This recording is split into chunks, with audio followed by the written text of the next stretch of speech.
Hello everyone, welcome to the channel. সকলোকে স্বাগতম জনাইছো মই অৰবিন্দ বৰা। আমি কাৰেন্ট এফেয়াৰ বিষয়ে আজি কথা পাতিম এই ভিডিঅ'ত।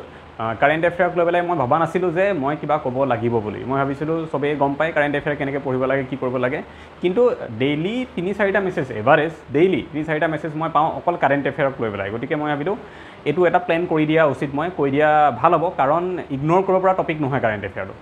8টাৰ পৰা 7টা নহলে 10টা লাগে, ঠিক আছে, মানে 7 to 10 কুৱেশ্যনছ, 7টাৰ পৰা 10টা লৈকে কুৱেশ্যন কাৰেন্ট এফেয়াৰৰ পৰা আহে আমাৰ জিকে 50টাৰ ভিতৰত। গতিকে এটা ভাল পৰ্চন, বহুত ডাঙৰ এটা পৰ্চন, আমাৰ অলমষ্ট জিকে পাৰ্টৰ 20% কুৱেশ্যন তাৰ পৰা আহে। গতিকে বহুত ইম্পৰ্টেণ্ট এটা পাৰ্ট।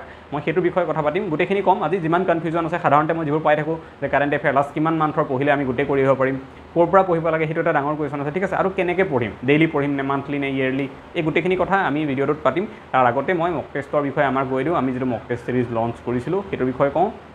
যিসকলে অলৰেডি মক টেষ্ট লৈছে বা মক টেষ্টৰ বিষয়ে জানে অকণমান স্কিপ কৰি দিওঁ ভিডিঅ'টো, আৰু যোনে গম নাপায় আপোনালোকে এবাৰ স্ক্ৰীণত দেখিছে এইটো আমাৰ ইয়াতে মক টেষ্টৰ ডিটেইলছখিনি ইয়াতে দিয়া আছে। আৰু আমাৰ এই মক টেষ্টৰ আটাইতকৈ ভাল লগা যিটো কথা, আটাইতকৈ ইম্পৰ্টেণ্ট যিটো ফিচাৰ, সেইটো কি, সেইটো হৈছে যে প্ৰিপেয়াৰ্ড বাই চিলেক্টেড কেণ্ডিডেট, যিটো আপোনালোকে ওপৰত লিখি থোৱা আছে দেখিছে। মানে আমাৰ এই যিটো মক টেষ্ট চিৰিজ আছে, সেই মক টেষ্ট চিৰিজটো আমাৰ 14-15জনমান আমি ADRE, APSC বা অন্যান্য পৰীক্ষা পাছ কৰা, আছাম পুলিচৰ ছাব ইন্সপেক্টৰ কোনোবাই 2-3বাৰ ক্লিয়াৰ কৰা মানুহ, তেওঁলোকে মিলি পেলাই আমি এটা মক টেষ্ট চিৰিজ বনাইছোঁ ADREৰ কাৰণে, গ্ৰেড 3, গ্ৰেড 4, লগতে আছাম পুলিচ ছাব ইন্সপেক্টৰৰ কাৰণেও সেইটো হৈ যাব মক টেষ্টটো। আৰু এই মক টেষ্টটোত আপোনালোকে কি কি পাব যদি চাওঁ, তলত গোটেইখিনি কথা লিখাই আছে এটা এটাকৈ পইণ্টত দেখিব। তাতে আপোনালোকে যে according to last year ADRE pattern, যোৱাবাৰ ADRE যিখন পেপাৰ হৈছিলে, ADRE পেপাৰ যেনেকুৱা হৈছিলে ছেইম তেনেকুৱা পেটাৰ্ণত ADREত জিকেত যিমান মাৰ্কছ আছিলে, ইংলিছত যেনেকুৱা কুৱেশ্যন আহিছিলে, মেথছত যেনেকুৱা আহিছিলে, আমি তেনেকুৱা ধৰণে যাতে একজেক্টলি ADREৰ পৰীক্ষাৰ নিচিনাই এই পেপাৰখন হওক, এনেকুৱা এখন ছেইম এনেকুৱা ধৰণৰ এখন পেপাৰে আপোনালোকে ADREত গ'লে দিব, তেতিয়া পাবগৈ বা বেলেগ পৰীক্ষাবিলাকত পাবগৈ। আমি তাৰ প্ৰতি লক্ষ্য ৰাখি তেনেকুৱা ধৰণে বনাইছোঁ, এটা এক্সামৰ নিচিনা ফিল যাতে আপোনালোকে ল'ব পাৰে এই মক টেষ্টকেইটা দি পেলাই, ঠিক আছে। Then total number of mock test ইয়াত আপোনালোকে কেইটা পাব, 4টা মক টেষ্ট থাকিব, ঠিক আছে, 4টা। আমি কৈছোঁ মক টেষ্ট চিৰিজ বুলি কোৱাৰ কাৰণে আমি কি কৰিছোঁ, তাতে 4টা মক টেষ্ট ইনক্লুড কৰিছোঁ। আৰু যিকেইটা ফুল লেংথ মক টেষ্ট মানে কি, যে কিছুমান থাকে ছেকশ্যনেল মক টেষ্ট, য'ত অকল জিকে থাকে, কেতিয়াবা কোনোবা এটাত অকল মেথছ থাকে, কোনোবা এটাত অকল ৰিজনিং বা অকল ইংলিছ থাকে। কিন্তু আমাৰ ইয়াতে চব আছে, মেথছ আছে, ইংলিছ আছে, ৰিজনিং আছে, জিকে, গোটেইকেইটাৰ পৰাই আমি কুৱেশ্যনছ কভাৰ কৰিছোঁ। আৰু চিলেবাছত যিমানবিলাক আছে গোটেইবিলাক টপিক অলমষ্ট আমি কভাৰ কৰিছোঁ। আপোনালোকে এই মক টেষ্টকেইটা দি চালে গম পাব, যদি কোনোবা এটা কুৱেশ্যন এনচাৰ কৰিব নোৱাৰে তেতিয়াহ'লে এনালাইজ কৰিলে গম পাব যে আপোনাৰ সেই টপিকটো তাৰমানে পঢ়া হোৱা নাই, বা পঢ়িছে যদিও ৰিভিজন কৰিব লগা আছে, গম পাই যাব মক টেষ্ট দি চালে আপোনালোকে, ঠিক আছে। আৰু মক টেষ্টকেইটা যদি আপোনালোকে কৰে তেতিয়া 400 কুৱেশ্যন ইয়াৰ পৰাই আপোনালোকৰ ছল্ভ কৰা হৈ যাব। 400টা কুৱেশ্যন, যিহেতু 100টাকৈ আছে প্ৰতিটো মক টেষ্টত, আৰু 4টা মক টেষ্ট টোটেল আছে। আপোনালোকে যদি মক টেষ্টটো ল'ব বিচাৰে তেতিয়াহ'লে এইটো কাষত স্কেনাৰ দেখা পাইছে, ইয়াতে আপোনালোকে 99 ৰুপিজ পে' কৰিব লাগিব। আৰু 99 ৰুপিজ পে' কৰাৰ পিছত তলত যিটো নাম্বাৰ দেখা পাইছে, তাত যদি মক টেষ্টটো আপোনাৰ স্ক্ৰীণশ্বটটো চেণ্ড কৰি দিয়ে, পে'মেণ্ট কৰাৰ স্ক্ৰীণশ্বটটো, তেতিয়াহ'লে আমাৰ টীমৰ ফালৰ পৰা আপোনালোকক মক টেষ্টটো PDF ফৰ্মেটত, এটা PDFতে গোটেই 4টা মক টেষ্ট আছে, আপোনালোকক তাতে দি দিয়া হ'ব। আৰু মক টেষ্টৰ এনচাৰ কি থাকিব, ঠিক আছে, কোনটো শুদ্ধ এনচাৰ হয়, এনচাৰ কি থাকিব, চলিউশ্যন নাথাকে, বাট এনচাৰ কি দিয়া থাকিব, কোনটো এনচাৰ শুদ্ধ, মক টেষ্টৰ একদম লাষ্টত PDFটোৰ লাষ্টৰ ফালে সেইবিলাক দিয়া থাকিব। গতিকে এইখিনি আছিলে মক টেষ্টৰ বিষয়। এতিয়া আমি মূল টপিকটোলৈ আহোঁ, যিটো হৈছে আমাৰ কাৰেণ্ট এফেয়াৰ বিষয়ে আমি কথা পাতি আছোঁ, ঠিক আছে। কাৰেণ্ট এফেয়াৰ বিষয়ে মই যিমানখিনি ভাবিলোঁ, মোৰ প্লেনিং মই কেনেকৈ কৰিছিলোঁ, কি কৰিছিলোঁ, মই বহুত সহজতে কৰিছিলোঁ কাৰেণ্ট এফেয়াৰত, বহুত একদমেই বেছি টেনশ্যন লোৱা নাছিলোঁ আৰু প্ৰব্লেম হোৱাও নাছিলে মোৰ। তো মোৰ গোটেইখিনি আইডিয়াৰ ভিতৰত যিমান মই লিখিব পাৰিলোঁ কথা, মই অলপমান লিখি ল'লোঁ ইয়াতে মোৰ আইডিয়াছখিনি মনত পেলাই পেলাই, আৰু মই সেইখিনি কথাই ক'ম, ঠিক আছে। প্ৰথমে মই মক টেষ্টৰ ক্ষেত্ৰত কওঁতে কিছুমান কৰিব নলগা কামৰ কথা কওঁ, ঠিক আছে। মক টেষ্টৰ ক্ষেত্ৰত আপোনালোকে যিবিলাক ভুল কৰে বা বহুত ষ্টুডেণ্টৰ ভুল হৈ যায়, বা যিবিলাক কৰিব নালাগে, ঠিক আছে, সেই কৰিব নলগাকেইটা কি মই সেইটো কৈ যাওঁ প্ৰথমে এটা এটাকৈ পইণ্ট ৱাইজ, ঠিক আছে। প্ৰথম পইণ্ট মই 4টা পইণ্ট ক'ম, যিকেইটা কাম আপোনালোকে কৰিব নালাগে মক টেষ্টৰ ক্ষেত্ৰত, বহুত ইম্পৰ্টেণ্ট, শুনি ল'ব এটা এটাকৈ। প্ৰথম কথা হ'ল মক টেষ্ট কৈ আছোঁ চাগে মই, কাৰেণ্ট এফেয়াৰ, ঠিক আছে, কাৰেণ্ট এফেয়াৰ হয়, মই চাগে ভুলতে মক টেষ্ট বুলি কৈছোঁ। কাৰেণ্ট এফেয়াৰ ক্ষেত্ৰত আপোনালোকে কৰিব নলগা 4টা কথা মই ক'ম, ঠিক আছে। প্ৰথমটো হৈছে আপোনালোকে কাৰেণ্ট এফেয়াৰ ডেইলি নপঢ়িব, কোনো চেনেলৰ পৰা সৰুৰ পৰাই ডেইলি কাৰেণ্ট এফেয়াৰ পঢ়িব নালাগে। মান্থলি লাগে, ইয়েৰলি লাগে, মই ক'ম কি কৰিব লাগে তেতিয়া ক'ম, পিছত অলপ 2 মিনিটৰ পিছত মই তেতিয়া ক'ম। কিন্তু প্ৰথম কথা হ'ল আপোনালোকে ডেইলি কাৰেণ্ট এফেয়াৰ পঢ়িব কোনো দৰকাৰ নাই, ঠিক আছে, ডেইলি চোৱাৰ দৰকাৰ নাই যদি গ্ৰেড 3 লেভেলত প্ৰিপাৰেশ্যন কৰি আছে। APSC হ'লে সেইটো এটা বেলেগ কথা, অ'কে। 2 নম্বৰ পইণ্টটো হ'ল আপোনালোকে APSCৰ লেভেলত কাৰেণ্ট এফেয়াৰ চাব নাযাব, যেনেকৈ SPMত হওক বা অন্যান্য আমাৰ যিবিলাক আজিকালি APSC UPSC কোচিং চেণ্টাৰ খুলিছে, তেওঁলোকে ডেইলি আধা ঘণ্টা 1 ঘণ্টা 40 মিনিট এনেকুৱা কাৰেণ্ট এফেয়াৰ তেওঁলোকে ডেইলি দিয়ে। আপোনালোকে সেইবিলাকো চোৱা দৰকাৰ নাই, বা তেওঁলোকৰ SPMৰে যেনেকৈ এখন মান্থলি মেগাজিন ওলায়, গোটেই মান্থৰ কাৰেণ্ট এফেয়াৰ তাত থাকে। আপোনালোকে যদি ADRE grade 3 grade 4 sub inspector preparation কৰিছে, সেইখনো চাব নালাগে, সেই মান্থলি কাৰেণ্ট এফেয়াৰ পঢ়িব নালাগে, কাৰণ সেই মান্থলি মেগাজিনখন SPMৰ বা অন্য যদি কোনোবাই ওলায়ো, সেইখন 120 পেজ 140 পেজৰ এনেকুৱা থাকে। তো এমাহত অকল কাৰেণ্ট এফেয়াৰতে 120 পেজ 40 পেজ পঢ়িব আপোনালোকৰ সময় নাই। তাতকৈ আপুনি মেথছত বেছি গুৰুত্ব দিব লাগিব, ইংলিছত বেছি গুৰুত্ব দিব লাগিব, ঠিক আছে। তো মই কি ক'লোঁ 2 নম্বৰ কথাটো যে আপোনালোকে APSC লেভেলত কাৰেণ্ট এফেয়াৰ চাব নাযাব, চাওঁতে অকণমান ভাবি ল'ব, ঠিক আছে। 3 নম্বৰ কথাটো হ'ল চ'ৰ্চ। আপোনালোকে যেতিয়া কাৰেণ্ট এফেয়াৰ পঢ়িব, মই ক'ম যে ক'ৰ পৰা চালে ভাল হয়, তথাপি মই কৈছোঁ চ'ৰ্চ যেতিয়া চিলেক্ট কৰিব যে ক'ৰ পৰা চাব, তেতিয়া সেই ক'ৰ পৰাটো এবাৰ ভালকৈ চাই ল'ব আপুনি কাৰ পৰা কাৰেণ্ট এফেয়াৰ পঢ়ি আছে।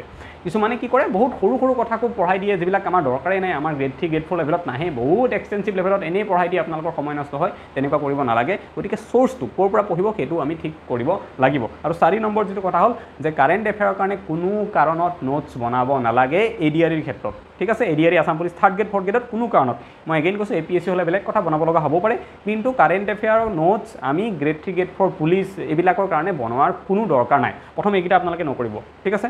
এতিয়া আমি কি কৰিব বা কেনেকৈ কৰিব, ক'ৰ পৰা কৰিব, কিমান দিনৰ কৰিব কাৰেণ্ট এফেয়াৰ, সেইকেইটা কথালৈ আহোঁ, ঠিক আছে।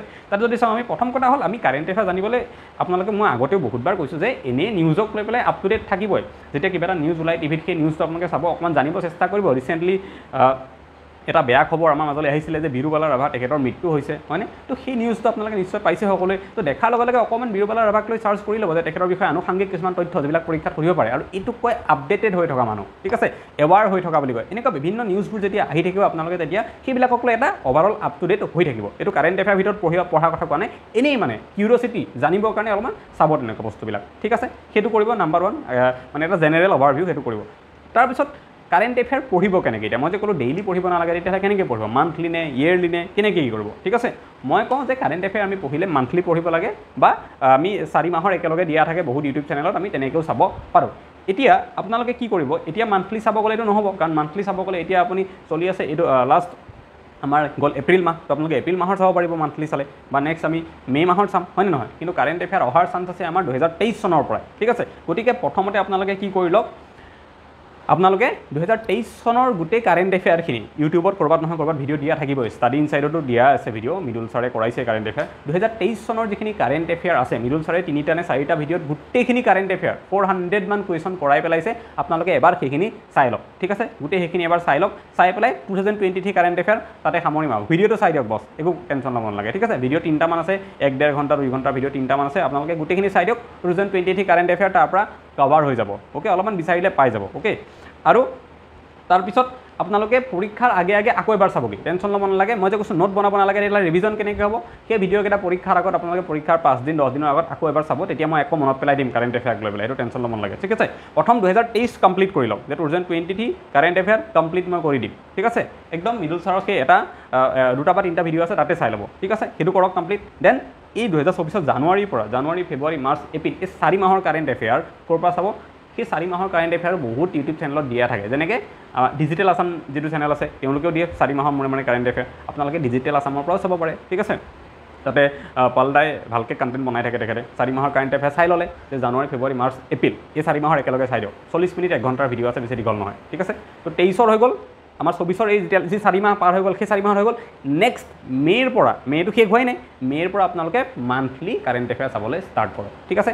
আৰু মনত ৰাখিব, যিকেইটা ভিডিঅ' এতিয়া চাব সেই ভিডিঅ'কেইটা আপোনালোকে ক'ৰবাত ছেভ কৰি থৈ দিব, ঠিক আছে। ছেভ টু ৱাটছ লেটাৰ এনেকৈ থাকে ন, সেইবিলাকত আপোনালোকে ক'ৰবাত থৈ দিব, কাৰণ পৰীক্ষাৰ আগত আজিৰ পৰা 2-3 মাহ পিছত আকৌ চাব লাগিব এবাৰ ৰিভিজনৰ কাৰণে, ঠিক আছে। 2বাৰ চালে, এতিয়া এবাৰ আকৌ এবাৰ কাৰেণ্ট এফেয়াৰ হৈ গ'ল, নোট বনাব, হেডেক ল'ব, কোনো দৰকাৰ নাই সেইবিলাকত, ঠিক আছে। তো এইটো হ'ল মোৰ আইডিয়া, ঠিক আছে। মই সেইটো কথাই ক'লোঁ এতিয়া, অ'কে, যে কাৰেণ্ট এফেয়াৰ আমি 2023 পৰাই চাম, ঠিক আছে। আমি ৰিস্ক নলওঁ, যদিও কাৰেণ্ট এফেয়াৰ 6-7 মাহ 8 মাহ চালে হৈ যায়, ষ্টিল আমি ৰিস্ক নলওঁ, আমি 2023 পৰাই কাৰেণ্ট এফেয়াৰ চাম। গোটেই 23খিনি মৃদুল ছাৰৰ পৰা চাব ক'লোঁ, ষ্টাডি ইনচাইডত দিয়া আছে, ঠিক আছে। এতিয়া খালি মোক কোনেও মেছেজ নকৰিব যে মোক লিংকটো দি দিয়ক কোনটো ভিডিঅ', ইমান মই নোৱাৰিম কৰিব, মোৰ ফালৰ পৰা যিখিনি পাৰিছোঁ মই কৰিছোঁ। আপোনালোকে অকণমান নিজেও বিচাৰি চাব লাগিব, ইমানটো ভাতটো কোনেও খুৱাই দিব নোৱাৰে, ঠিক আছে। তো সেইটো চাই ল'ব এবাৰ।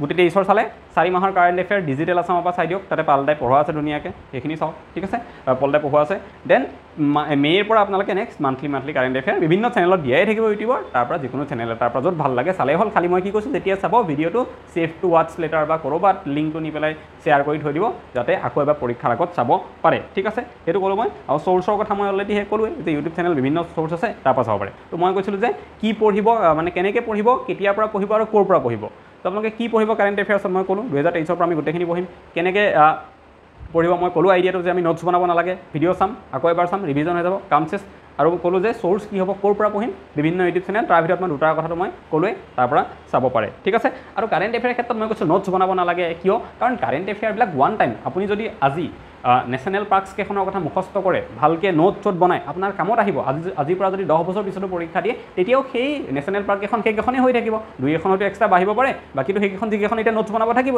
তো এই নোটছখিনি আপোনাৰ বাৰে বাৰে কামত আহিব কিন্তু কাৰেণ্ট এফেয়াৰ যদি নোটছ বনায় সেই নোটছখিনি যেতিয়া আপুনি 2023 কাৰেণ্ট এফেয়াৰ নোটছ বনাব আপুনি 2025-26 যদি বেলেগ এটা পৰীক্ষা দিয়ে এই 23 বনোৱা নোটছখিনি ইনভেলিড এইখিনি কাম নাইকিয়া হৈ যাব কাৰণ নতুন কাৰেণ্ট এফেয়াৰ আহি থাকিব তেতিয়ালৈকে সেইকাৰণে মই কওঁ কাৰেণ্ট এফেয়াৰ নোটছ বনাব নালাগে আমি জাষ্ট কিবা এটা চ'ৰ্চৰ পৰা চাই ল'ব লাগে বা আপোনালোকে এনেকুৱাও কৰিব পাৰে বহুতে হয়তো PDF-ও চেল কৰে কাৰেণ্ট এফেয়াৰৰ এতিয়া ভিডিঅ'বিলাক চাই থৈ দিলে পৰীক্ষাৰ আগত কোনোবা 100 টকা 200 টকা দি এটা PDF গোটেই বছৰৰ কাৰেণ্ট এফেয়াৰ লৈ ল'লে আৰু সেইখিনি চাই দিলে এবাৰ তাৰ PDF-টো চাই পেলাই ৰিভিজন কৰি দিলে তেনেকৈও হৈ যায় বিভিন্ন উপায় আছে এনেকৈ আমি কি কৰিব পাৰোঁ ঠিক আছে আৰু এটা কাৰেণ্ট এফেয়াৰ ক্ষেত্ৰত মই ইম্পৰ্টেণ্ট কথা কৈ থৈ যাওঁ আৰু সেইটো হৈছে যে পাৰ্চনছ ইন নিউজটো চাই যাব ঠিক আছে যিবিলাক মানুহ নিউজত থাকে যেনেকৈ বিৰুবালা ৰাভাৰ কথা কৈছোঁ মই তেওঁ আহিছে তেনেকুৱাক লৈ পেলাই এটা নহয় এটা কুৱেশ্যন আহিবই এটাতকৈ বেছি আহিব বাট মিনিমাম এটাটো আহিব যে পাৰ্চনছ ইন নিউজত যিসকল মানুহ থাকে তেওঁলোকক লৈ পেলাই আহিব কুৱেশ্যন আপোনালোকে চাই যাব ঠিক আছে তেনেকুৱা কথাখিনি অ'কে তো মোৰ গোটেইখিনি আইডিয়া এইখিনি কাৰেণ্ট এফেয়াৰ কথা মই এবাৰ চামাৰাইজ কৰি দিছোঁ পটাপট ঠিক আছে যে ডেইলি কাৰেণ্ট এফেয়াৰ নাচাব APSC লেভেলত কাৰেণ্ট এফেয়াৰ নাচাব তাৰপিছত চ'ৰ্চ ক'ৰ পৰা চাব চাওঁতে অলপ কেয়াৰফুল হ'ব ভালকৈ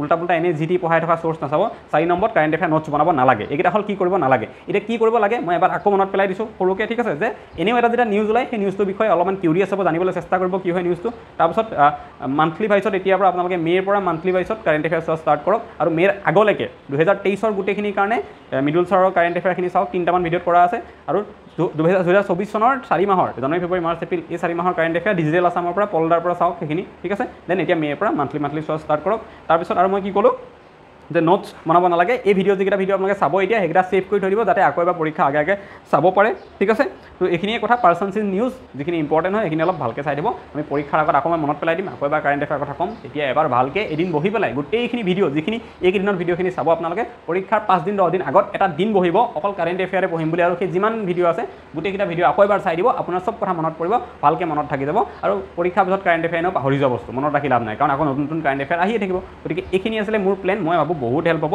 আৰু এক্সামত আপুনি যদি 10টা কুৱেশ্যন আহে আপুনি 8-9টা কুৱেশ্যন এনেকৈ কাৰেণ্ট এফেয়াৰ পৰা কৰি যাব পাৰিব ঠিক আছে আৰু লগতে কওঁ মই যে যদি আপুনি ADR প্ৰিপেৰেশ্যন কৰি আছে এতিয়াও আমাৰ হাতত 3-4 মাহ সময় আছে আপুনি যদি এটা ওৱান ষ্টপ সলিউশ্যনৰ পৰা গাইডেন্স লৈ পেলাই পঢ়িব বিচাৰিছে যিহেতু সময় কম আছে তেতিয়াহ'লে ষ্টাডি ইনচাইটৰ পৰা পঢ়িব পাৰে ষ্টাডি ইনচাইটৰ এটা ফুল কোৰ্চ আছে য'ত GK মেথছ ইংলিছ ৰিজনিং গোটেইবিলাক টপিক যিমান কুৱেশ্যন আহে ADRৰ কাৰণে গোটেইবিলাক টপিকৰ ওপৰত আপোনালোকক কনচেপ্ট ভাইজ পঢ়োৱা হৈছে অসমীয়া আৰু ইংলিছ দুটা মিডিয়ামৰে ঠিক আছে আৰু আপোনালোকক পঢ়াই দিয়া হোৱাৰ পিছত তাৰে নোটছবিলাকো পাব এতিয়া যেহেতু সময় নাই নিজে নোটছ বনোৱাৰ সময় নহয় আপোনালোকে PDF ফৰ্মেটত নোটছবিলাক পাব যিবিলাক পঢ়াই দিয়ে Indian history Indian polity geography Assam art and culture Assam history চব পঢ়াই দিয়া হ'ব লগে নোটছ পাব ধুনীয়াকৈ তাতে যিবিলাক আছে আৰু সেইবিলাক চাই আপোনালোকে ৰিভাইজ কৰিব পাৰিব মই এটা প্লেন বনাই আগতেও কৈছিলোঁ এইটো কথা যে 450 আৱাৰ্ছ মানৰ ক্লাছেছ আছে গোটেই চিলেবাছ কভাৰ কৰি পেলাই আপোনালোকে যদি ভালকৈ ডেইলি 6-7 ঘণ্টাও টাইম দিয়ে এতিয়াও আপুনি 2 মাহত গোটেই ক্লাছ কৰি শেষ কৰি দিব পাৰে গোটেই ভিডিঅ' চাই আৰু তাৰ পিছত আপোনালোকে সেইখিনি ৰিভিজন কৰিবৰ কাৰণেও এমাহ 2 মাহ সময় আনকি পাই যাব